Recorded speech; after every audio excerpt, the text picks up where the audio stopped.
Oh, that hurt. Anyways, hi, I'm Zilka, and today we're learning about empires.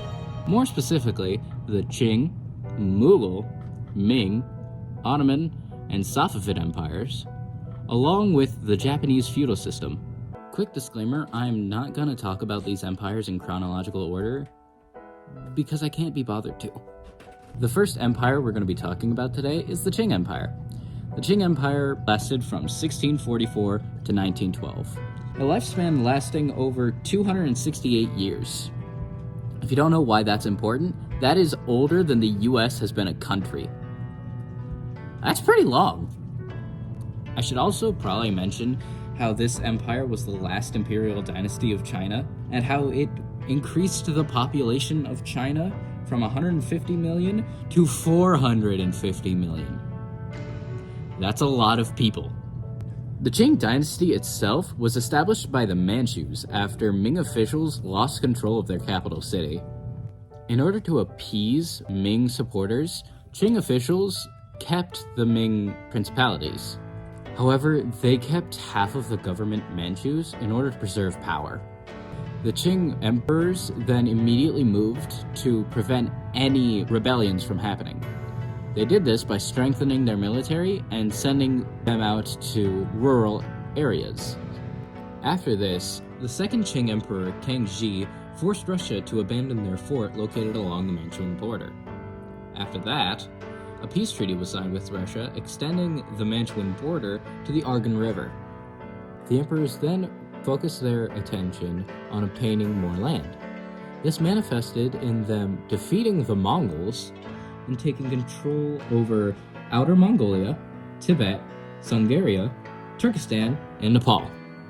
Under the next two emperors, commerce thrived, handicraft industries prospered, and Christian missionaries were employed as astronomers and as artists.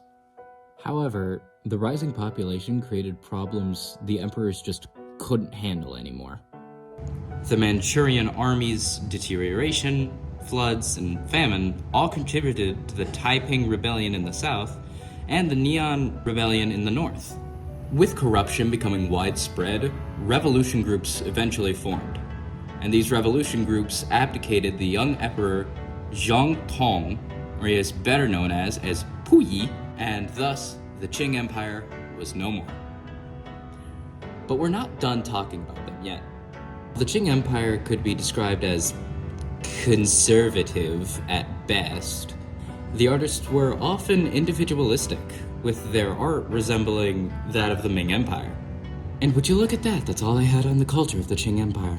Moving on! The Mughal Empire was ruled by a Muslim dynasty of Turkic and Mongol origin.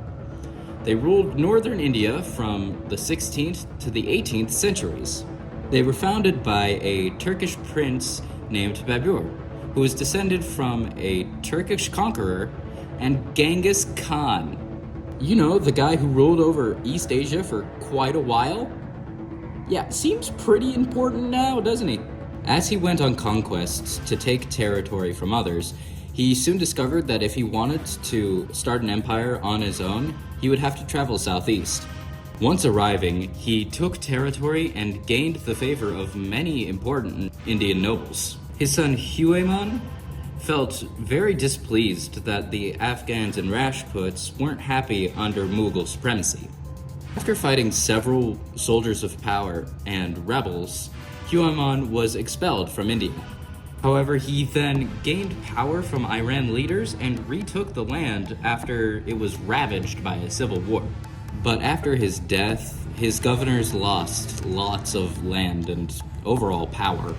Akbar, Humayun's son, then regained the lost land, turning the tide for the Mughal dynasty's favor.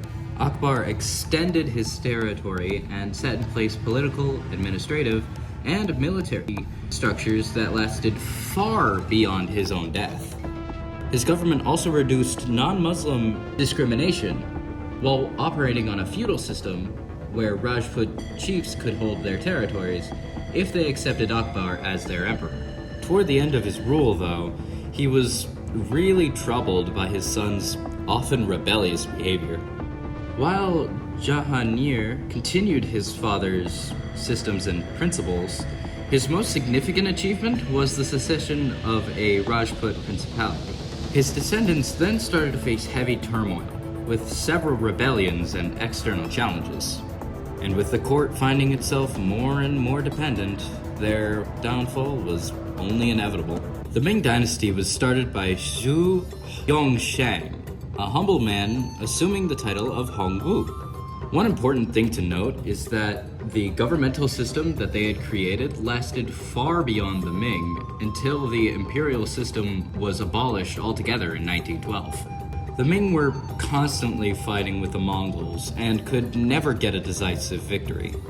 However, during their rule, the Japanese also got really aggressive. The Ming tried to stop Japan's attempts to control Korea, but it proved to be a long and expensive campaign. Soon, though, the government was weakened by growing tensions between the civil officials and the needs of the people. Eventually, the capital city was captured, and the Ming asked the Manchu for help. They agreed, occupying the city and establishing the Qing dynasty. The Ming, just like their descendants, were often conservative in nature. However, many of their paintings and ceramics were often individualistic and personal to the artist. And instead of creating large and elaborate carvings, some of their best were just small pieces made of jade, ivory, wood, and porcelain. Oh boy, the Ottomans. Our early history of the Ottoman Empire is murky because of a lack of writing, but we do know that a man named Osman started the empire after a messy post-Mongol power vacuum. He and his son then started taking territory in Anatolia and Rumelia, notably from the aging Byzantine Empire.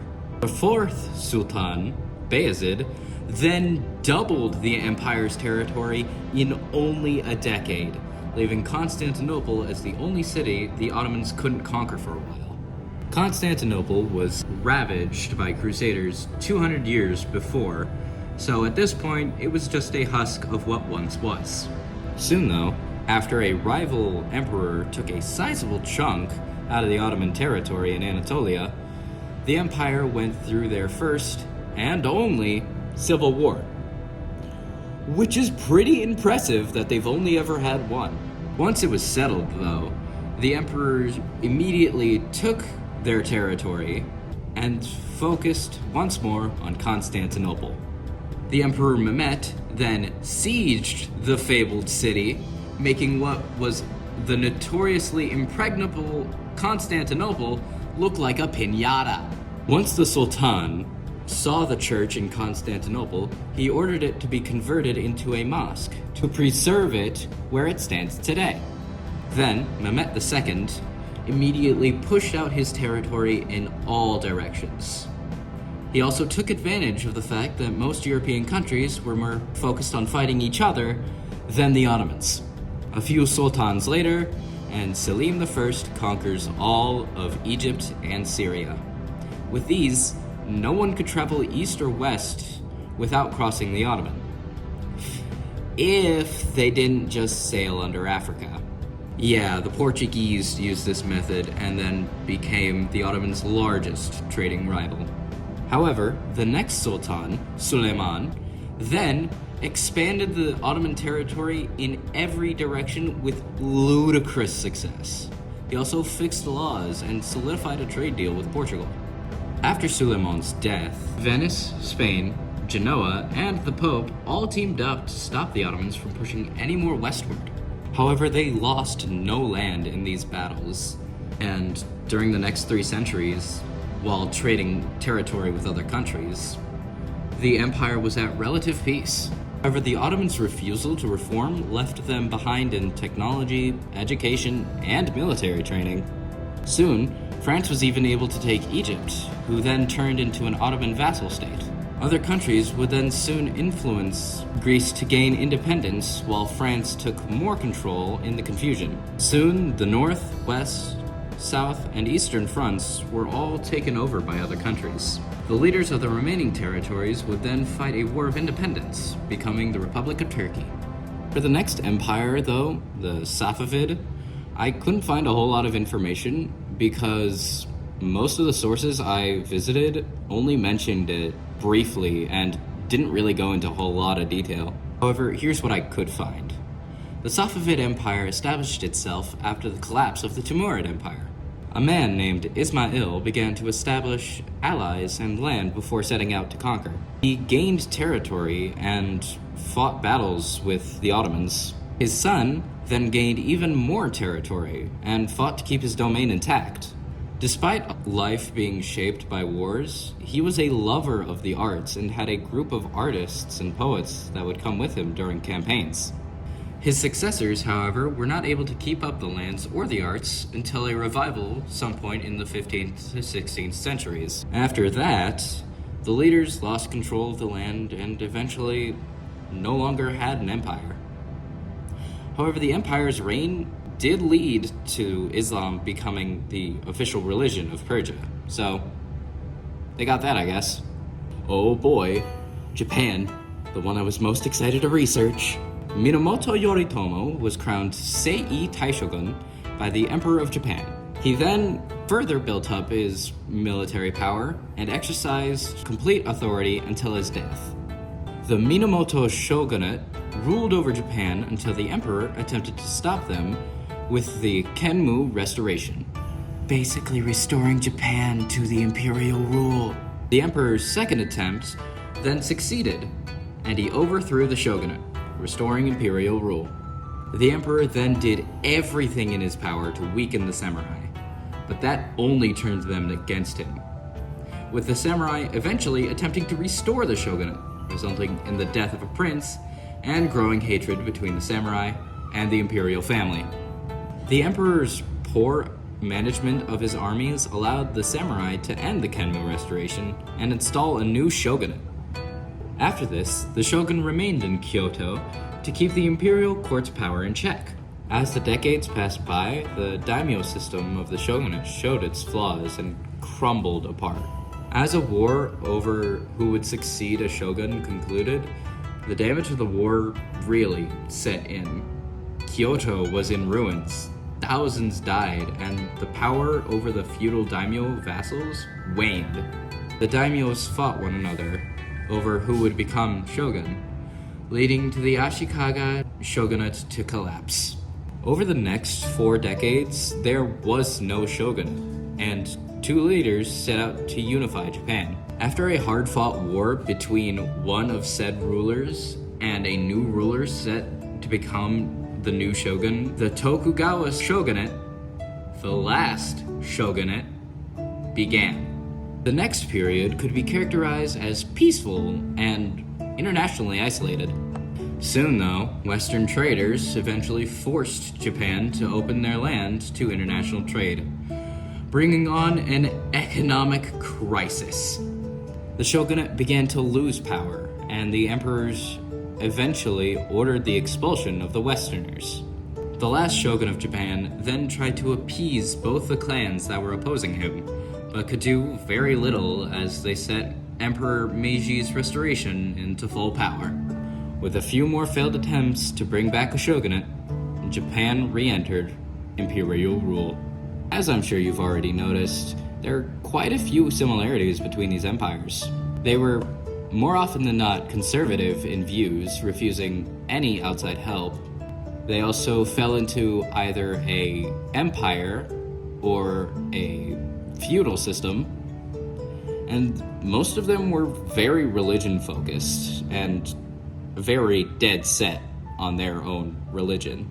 But even with these similarities, there were quite a few differences that made them very distinct. Some had absolute power for the longest time, while some were very short-lived empires that barely got their feet off the ground. Their art, while on the surface looking very similar, was very different from empire to empire, and some experienced rebellions frequently, or others only once in their entire lifespan. I'm looking at you, the Ottomans. But anyways, that's gonna be it from me. I barely scratched the surface in this video, so for sure go check out more if you want to learn more. If not, that's cool too. Alright, see ya!